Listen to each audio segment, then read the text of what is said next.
Ce dimanche en Formule 1, une Mercedes se manque et tout est dépeuplé. De Alpine à Williams, on démontre à quel point la F1 est un sport d'équipe.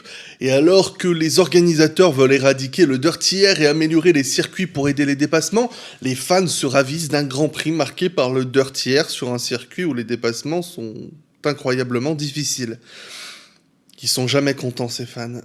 Alors soyons honnêtes aussi, depuis 1988, le Hungaroring n'a jamais été l'épreuve la plus palpitante du calendrier. Le circuit divise les pilotes entre ceux qui l'adorent et ceux qui le détestent, et il laisse toujours un peu ce sentiment de frustration à l'aube de la trêve estivale. On a pu y avoir des courses sympathiques, mais je pense qu'un spectacle de cette envergure sur ce tracé, c'est rarissime, et ce Grand Prix de Hongrie 2021 va devenir aussi historique que l'édition de 2006. Je peux dire merci au Hungaroring, car malgré tout cela, j'ai pu assister à 21 éditions, et à 4 nouveaux vainqueurs là-bas. Fernando Alonso, Jenson Button, Heikki Kovalainen, Esteban Ocon, cette vidéo est pour vous. Non, je déconne. On a assisté à une belle guerre psychologique. On a assisté à une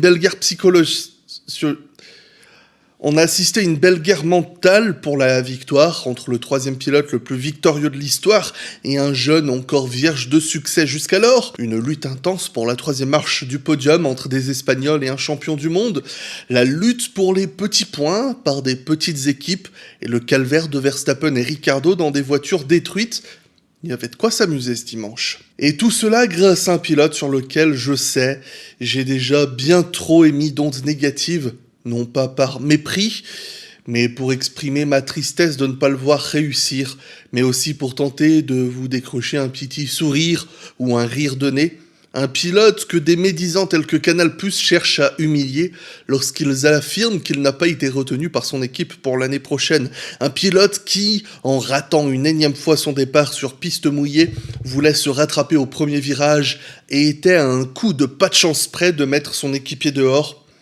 Amis spectateurs, amis d'internet, louons et remercions Valtteri Bottas sans qui nous aurions dû nous coltiner un énième top 5 avec lui, Hamilton, Perez, Verstappen et Norris, sans qui les pilotes bien qualifiés auraient pu profiter de leur bon travail du samedi et qui ont été forcés hors de la piste au premier virage pour laisser place à ceux qui étaient en fond de grille. Un Valtteri sans qui nous n'aurions jamais vu Nicolas Latifi en 3e position d'un Grand Prix pendant 20 tours. Les mots me manquent et l'émotion est en train de dépasser le grand contrôle que j'arrive habituellement à contenir. Alors je vous propose de nous replonger dans ce Grand Prix, pilote par pilote, en commençant par le vainqueur du jour, Max Verstappen. Non, pardon, l'habitude. Première fois qu'Esteban Ocon menait une course depuis 2015 alors qu'il était en GP3. Il a, je pense, à mon humble avis, maximiser ses chances en remportant le Grand Prix en résistant pendant plus de 60 tours à l'Aston Martin de Sebastian Vettel, et tout cela s'est joué d'un rien au départ, alors qu'il aurait pu être tenté de plonger à l'intérieur de Leclerc au premier virage. Il a sagement préféré rester derrière pour laisser Stroll se cracher dans Leclerc, pour ensuite balayer Ricciardo, et ensuite il n'avait qu'à récupérer la 2e place, puis la première lorsque Hamilton s'est arrêté au stand. Ou alors, quand il s'est pas arrêté, je sais plus. On peut bien trouver toutes les circonstances que l'on veut pour minimiser cette victoire de Ocon, mais il y a un moment, que ce soit pour Perez dans une Racing Point ou Gasly dans une AlphaTauri, on a besoin de toutes ces circonstances folles quand on est dans une de ces voitures. Avant le Grand Prix, Alpine était 7e du championnat constructeur. De fait, cette voiture pourrait clairement s'inscrire dans la liste des pires voitures à avoir gagné un Grand Prix de Formule 1. Et si le beau rythme en qualification des voitures bleues a prouvé qu'elles avaient leur place dans le top 10 ce week-end, n'importe quel pilote dira que gagner son premier Grand Prix est ce qu'il y a de plus difficile, surtout dans ces conditions, avec tant d'enjeux, la pression, la peur de tout gâcher ou l'impatience de terminer. Ça peut impacter la confiance du pilote et venir ruiner sa course. Et cela est encore moins aisé lorsqu'on a un Sebastian Vettel affamé de succès qui semble avoir plus de rythme dans son Aston Martin. On a vu pendant ces 60 tours tout ce cycle où Vettel préparait son attaque, puis il laissait refroidir sa mécanique avant de revenir à nouveau pour chercher l'ouverture, tenter d'attaquer pendant 2-3 tours et devoir recommencer, merci le dirty air. Très bon tour d'entrée au stand de Ocon également, il a fait un second secteur plutôt remarquable pour éviter et se protéger de l'undercut de Aston Martin. Il y a eu ce petit moment aussi où Ocon a failli se faire avoir par la situation lorsqu'il était en train de prendre un tour à Raikkonen et que Vettel a vu l'ouverture, il a tenté de plonger à l'intérieur, mais Ocon a vite réagi et s'est protégé. Cette course a mis en avant toutes les forces qu'on a pu voir chez Ocon depuis ses premiers jours en catégorie inférieure et en Formule 1, à savoir de la constance en rythme de course, de la propreté, de la sagesse et du calme. Et nous voilà avec ce que j'avoue aimer le plus en Formule 1, un nouveau vainqueur. Et un nouveau vainqueur cette année, après les 2 de Red Bull et les 2 de Mercedes. Après les 2 de Red Bull et Hamilton, ça nous fait 4 vainqueurs différents cette année. On a de quoi être ravis. Et pour continuer avec les statistiques inutiles qui me passent en tête, que tu pourras oublier dans quelques secondes, c'est la première victoire d'Alpine en Formule 1, la première de l'écurie basée à Enstone, donc celle-là depuis Raikkonen en 2013 sous le nom Lotus. Renault est le 3e motoriste à gagner avec 2 équipes différentes sous l'ère hybride. Si on compte le rebadging Tag ER comme étant un moteur Renault chez Red Bull. Ocon est le 3e pilote à remporter son premier succès en moins d'1 an. Il faut remonter à 2008 pour trouver mieux que ça, lorsque Robert Kubica, Heikki Kovalainen et Sebastian Vettel gagnaient leur premier Grand Prix en l'espace de quelques mois. Premier vainqueur français dans une voiture française depuis un certain Olivier P. chez Ligier en 96. Première victoire d'un pilote français dans un constructeur français propulsé par un moteur français depuis Alain Prost en 1983. Ça fait beaucoup trop de français dans cette phrase. Et c'est la première fois qu'on a un podium avec un seul hymne national, donc avec pilote et constructeur de même nationalité, depuis un certain Nico R. et sa Mercedes au Japon en 2016. Ça nous manque, les podiums si courts, ou ça nous manque pas, je sais pas. Et nombreux sont ceux qui diront que cette victoire de Ocon, c'est une vraie victoire d'équipe, avec les ingénieurs qui ont parfaitement calculé la stratégie, et évidemment un équipier qui s'est battu avec un acharnement et un désespoir qui trahissait celui qui voulait voir son coéquipier gagner la course, ou simplement Fernando Alonso tout court. La Alpine était à 1 seconde 2 de Hamilton en qualification, et pourtant le jeune quadragénaire a réussi à retenir la Mercedes pendant plus de 10 tours avant de commettre une petite erreur, mais sans ces 10 tours, peu donne Alpine gagnant ce dimanche, et je sais qu'on peut penser ce qu'on veut à Alonso, l'adorer avec démesure ou le déprécier avec acharnement, mais je ne crois pas avoir entendu qui que ce soit impliqué que Vettel ou même Ocon aurait été capable de le retenir aussi longtemps. Mais je suis par-dessus tout ravi de ne pas encore avoir à revenir sur mes propos d'avant-saison lorsque je défendais que ces 2 ans hors de la Formule 1 étaient tout ce dont Alonso pouvait avoir besoin afin de se défaire de ce caractère assez détestable. De 2012 à 2018, on voit une nette descente aux enfers de l'Espagnol, frustré de tirer des charrettes avec une bande d'incompétents dedans, au point de passer autant de temps à faire avancer la charrette qu'à se retourner pour gueuler sur les gens qui avaient dedans, ce qui ne faisait absolument rien avancer du tout au final. Cette année, on voit un Fernando heureux d'être en Formule 1, bien dans son équipe, et j'ai vraiment l'impression qu'il vit cette victoire de Ocon par procuration, car même s'il finit 4e, il arrive à sentir sa fierté d'avoir participé à ce succès, et je pense qu'il en est content. Et ça, c'est beau. Ouais. Avec les divers drames autour de Renault ces dernières années, du clash assez pathétique avec Red Bull, de l'échec dans leur promesse de retour vers la victoire et le départ d'un Ricciardo qu'ils avaient mis au cœur de la structure, ce rebranding en Alpine, ces nouvelles couleurs qui plaisent à beaucoup, eh bien ce résultat pourrait être un coup de boost assez important pour le moral de l'équipe et pour l'image de la marque. Donc à suivre pour la suite si ça peut apporter de nouvelles choses. J'ai rarement autant parlé d'Alpine cette année, je crois, mais bon, c'était le prétexte parfait pour en parler. Si certains peuvent louer les qualités de numéro 2 de Alonso, je pense que Toto Wolff a aussi un sérieux cas à défendre. J'aime à penser que Valtteri Bottas mérite d'être jugé sur la base d'un pilote qui veut gagner le titre et non pas sur ce qu'il apporte à son équipier et son équipe depuis 4 ans, mais si on le juge sur cette base-là, il a fait exactement ce qu'il fallait en éliminant Perez et handicapant Verstappen. Donc bravo Valtteri. Ouais, je sais la blague était facile, mais elle a été déjà faite beaucoup trop de fois. Toute mauvaise blague mise de côté, Bobo a fait la boulette, ça va pas plus loin. Encore un mauvais envol réminiscent de la même épreuve un an plus tôt dans les mêmes conditions. Il a voulu se refaire au premier virage lorsqu'il se faisait déborder par Norris et Perez en retardant son freinage. Mais bon, c'était mouillé, il était en plein dans l'aspiration de Norris, donc... il n'a pas pu freiner correctement, il a frappé Norris, lequel allait frapper Perez, et lui, en glissant, il allait percuter Verstappen avec sa suspension cassée. Fin de course pour Bobo. Maintenant, j'ai déjà envie de balayer un petit peu tout ce qu'on peut dire sur les retombées de cet accident, parce que je ne crois pas une seule seconde que cette erreur va impacter quoi que ce soit. Mercedes connaît la valeur de Bottas, et c'est pas une seule erreur qui va tout changer. Je rappelle qu'en 2019, ici même, il touchait Hamilton au départ, il tombait en queue de peloton, et ça n'a pas empêché son renouvellement quelques semaines plus tard. Alors, à l'heure où j'enregistre ça, on a eu Russell qui a fait des tests pour Mercedes, pour 2022, là, avec les pneus de 2022. Canal+ aurait aussi annoncé que Russell allait le remplacer l'année prochaine, et si cela s'avérait, eh bien ça ne ferait que confirmer mon avis selon lequel c'est pas ce Grand Prix qui va déterminer du futur de Bottas. Il reviendra fort en Belgique, je n'en doute pas, avec 5 places de pénalité, comme pour Stroll aussi, on va en parler dans quelques instants de Stroll. Donc voilà, déjà ça commence mal pour Bottas en Belgique, mais bon, allons voir ce qu'il pourra faire. Côté coéquipier, Lewis Hamilton récupère provisoirement la seconde place après avoir dynamisé le Grand Prix en remontant dans le peloton et après nous avoir offert une des images les plus insolites de l'histoire de la F1 en étant le seul sur la grille de départ lors de la relance suivant le drapeau rouge. Évidemment, c'est là que la victoire a été perdue pour Mercedes et Hamilton. Faut-il admettre que on a tous été surpris de ne pas voir Hamilton plonger au stand lors du tour de remise en grille pour passer les pneus slick alors que tous les autres ont plongé au stand.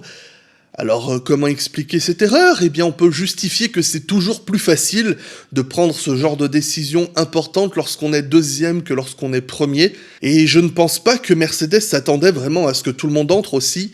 Quant à la position désavantageuse de leur stand aussi, qu'on mentionne beaucoup, ils sont au début de la voie, il se sera retrouvé derrière les autres, tout ça.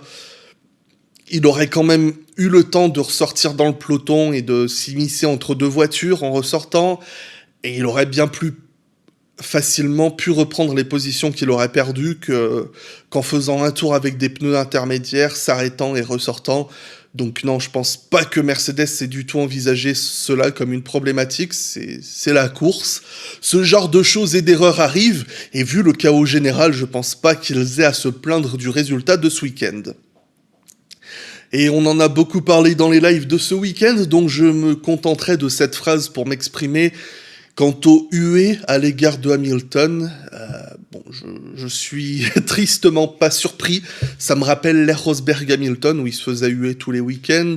Vettel en 2013 où ça atteignait un stade absolument déprimant à toutes les venues. C'est triste, on a l'une des plus belles saisons depuis fort longtemps. La compétition est sublime à tous les niveaux et ça ne vaut même pas la peine d'en parler pour moi parce que je ne comprends pas ce que je peux dire de pertinent à le sujet.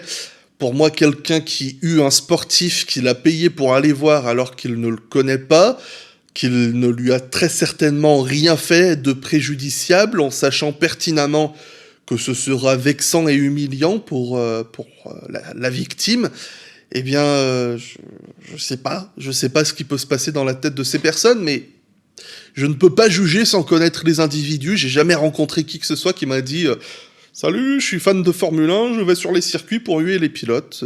Voilà mon avis, voilà mes excuses. Donc voilà, si jamais d'ailleurs vous faites cela, que vous allez sur les grands prix pour huer les gens, n'hésitez pas à m'éclaircir sur le sujet, parce que voilà, je suis incapable de l'expliquer et incapable d'être juge impartial là-dedans, dans ce domaine. Donc voilà. On enchaîne parce que c'est chiant. Quoi qu'il en soit, admettons que Lewis était seul en Formule 1 ce dimanche, puisqu'il avait comme seule opposition des karting ou des Formule 3 pour adversaire ce dimanche. Il n'empêche que cette remontée était musclée et intense, et pour moi ce qui me fait aimer ces pilotes exceptionnels, c'est pas de les voir partir premier et finir premier et de mener toute la course, c'est de ressentir les efforts qu'ils mettent dans leurs prestations, comme Hamilton ce dimanche qui semblait épuisé de la course et même de la saison jusque-là. Après, semble-t-il qu'il n'avait pas le drink, comme dirait un certain Kimi R pendant la course. Il était extrêmement déshydraté, donc il avait pas d'eau, je crois, dans sa bagnole. Donc voilà. Voilà Lewis, boit de l'eau fraîche et revient en forme à Spa. Deuxième à l'arrivée, Sebastian Vettel a été disqualifié parce que sa voiture n'avait pas l'essence minimale demandée par la FIA en fin de course. Pour les contrôles réglementaires, Aston Martin a fait appel, mais je vois difficilement comment ça pourrait être gagné. On a vu beaucoup de pilotes après la course s'arrêter, notamment chez Williams, par manque d'essence dans la voiture. On peut penser qu'on s'attendait à ce qu'il y ait beaucoup plus de tours sous la pluie et donc qu'on consomme moins d'essence. La preuve que les équipes cherchent absolument tous les compromis pour gagner le maximum de temps. Donc j'imagine que c'est pour ça qu'on a vu Vettel et aussi beaucoup d'autres s'arrêter avant la fin du tour. C'est juste qu'à la différence des pilotes Williams, on a demandé à Vettel de s'arrêter beaucoup trop tard. Maintenant, je comprends pas pourquoi la FIA ne prélève pas l'essence avant le Grand Prix plutôt qu'après, mais bon, c'est la règle, c'est comme ça.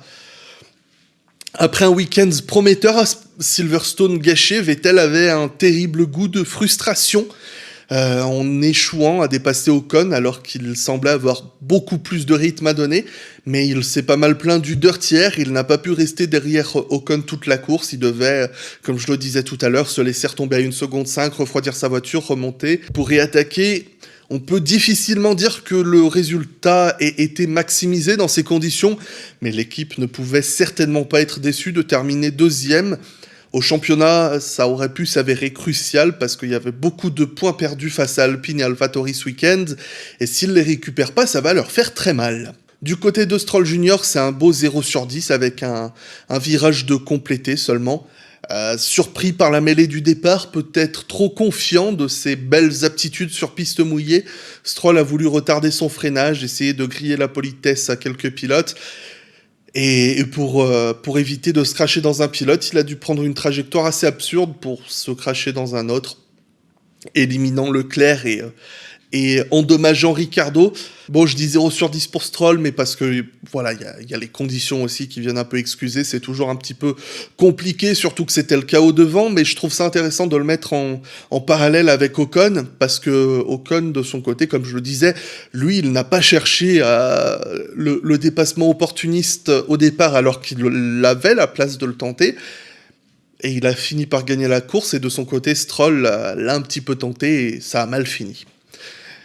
Pris par une vilaine bourrasque de vent estimée à 35 km/h, Carlos Sainz a terminé sa qualif dans le mur en Q2 et il a vite oublié cette déception en grillant une dizaine de places au départ pour terminer 4e, provisoirement 3e si la disqualification de Vettel vient se confirmer, ce qui ferait 2 podiums sur 4 qu'il n'a pas pu célébrer, le pauvre. Alors je vais peut-être me montrer cruel, mais après tout je le suis. Mais je me montre assez déçu vis-à-vis de Sainz et de Ferrari ce dimanche parce que déjà il est resté coincé une vingtaine de tours derrière l'AlphaTauri de Tsunoda. Il avait ensuite 45 tours pour rattraper une Aston Martin et une Alpine pour aller chercher la victoire. En plus, voilà, ils étaient en train de se foutre un peu sur la tronche Ocon et Vettel, donc ça leur fait perdre du temps. Et à aucun moment, Sainz n'a été une menace pour eux. Il a bénéficié de son undercut pour passer Tsunoda et Latifi. Bon, je suis pas sûr qu'il y ait de quoi crier au génie, parce que Tsunoda, il était pas du tout dans le rythme, et Latifi... c'est Latifi, en plus il avait une Williams.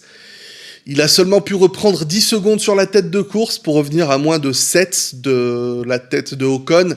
Mais dans les 30 derniers tours restants, il a fait le yo-yo et il a même été sous la menace de l'Alpine de Alonso pendant quelques tours. Et enfin, alors que Hamilton avait dû attendre que Alonso fasse une erreur pour pouvoir le passer, après avoir passé plus de 10 tours à user de son talent et de sa mécanique pour le forcer à l'erreur, Sainz a tenu 2 tours. Et c'était certainement juste le temps que Hamilton le rattrape. Donc vraiment déçu de ce côté-là.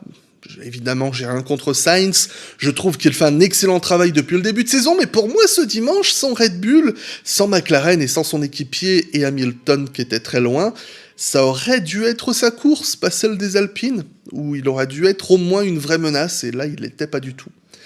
Quant à Leclerc, j'ai rien à dire, course terminée au premier virage, il aurait pu être le Ocon du jour, il était très bien placé, mais un peu trop bien placé pour Stroll aussi.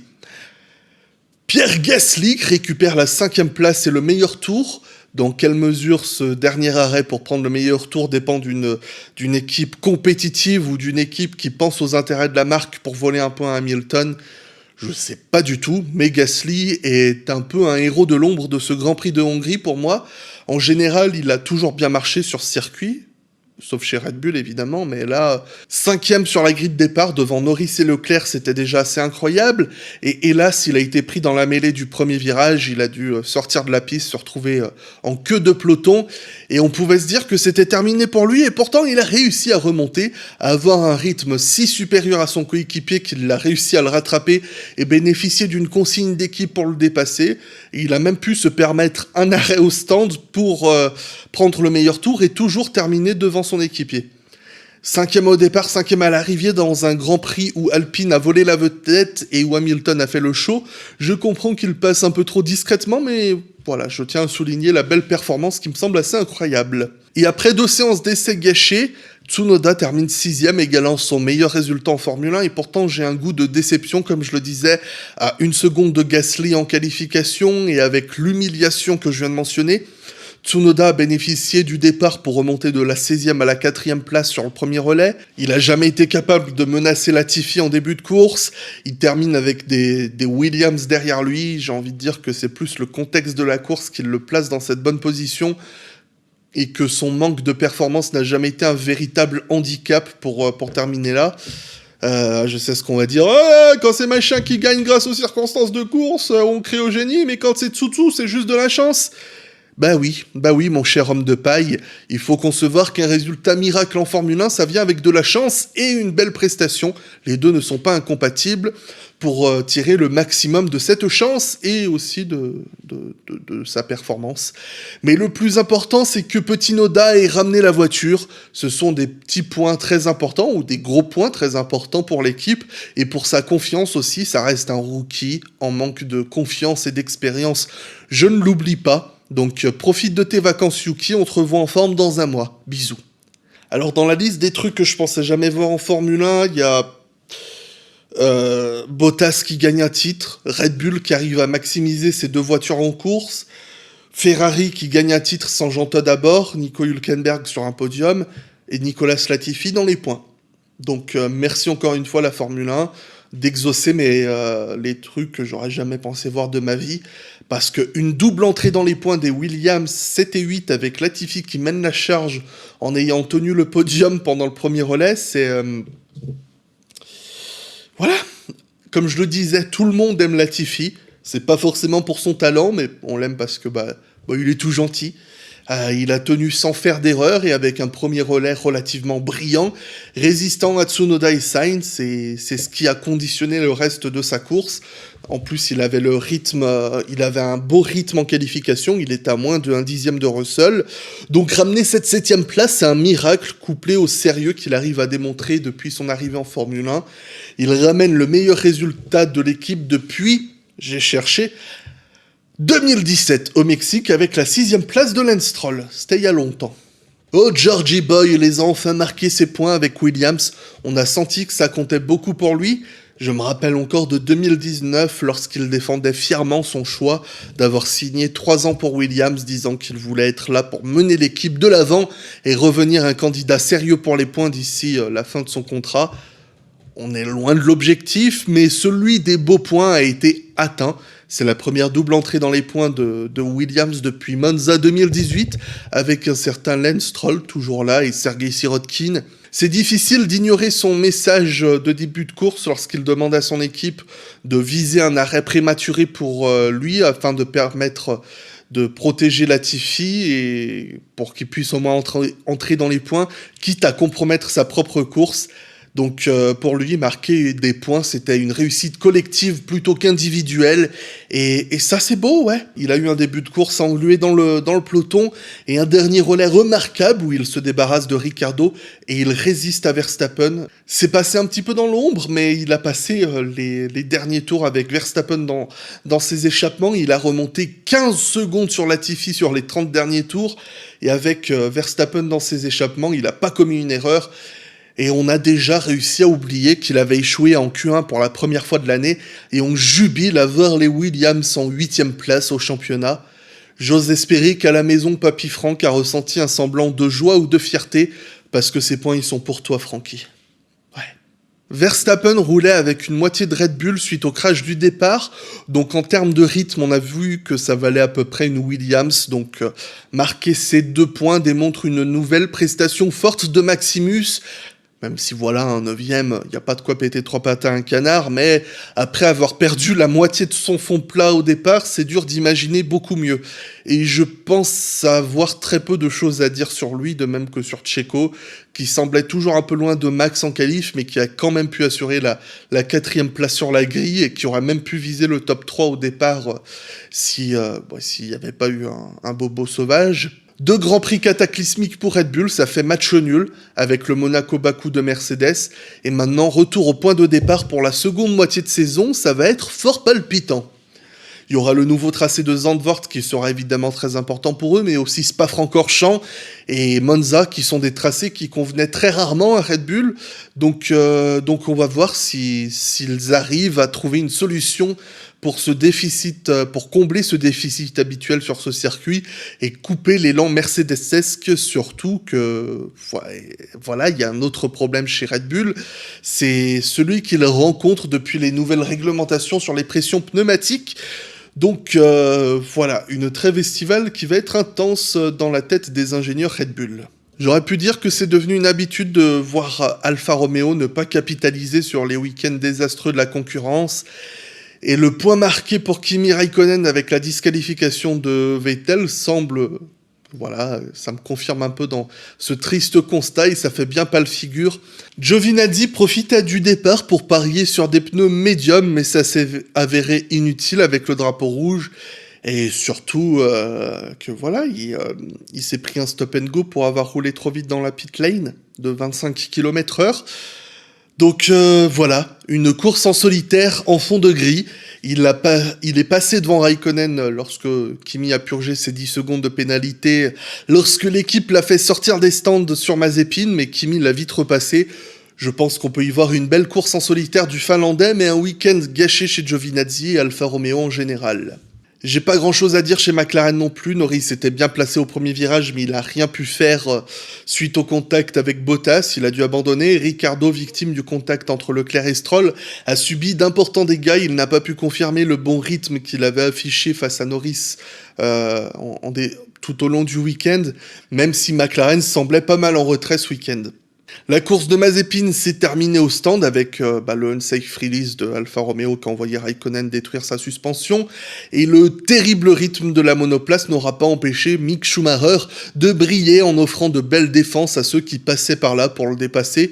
Il nous ferait presque oublier son crash en essai libre 3 qui coûtera très cher à Haas, encore une fois, et qui l'a privé de qualification. Il méritait peut-être mieux que cette 12e place finale, mais il faudra attendre encore plus d'abandon ou 2022 pour espérer viser les points. Eh bien, j'espère avoir été aussi complet que possible pour t'aider à revivre un inattendu et brillant Grand Prix de Hongrie et t'avoir diverti dans mon temps imparti. C'était assez calamiteux pour moi de pouvoir enregistrer cette chronique, donc tu excuseras le jour sorti... Non, tu l'excuses pas. Bah, regarde pas alors. Clique pas sur la vidéo, c'est plus simple. De toute façon, je sais que t'auras pas cliqué. T'inquiète, c'est pas grave. Mais bon, merci de ton attention, je vais m'arrêter là. Merci Twitter pour ton écoute, merci Budapest, à vous les studios, bisous.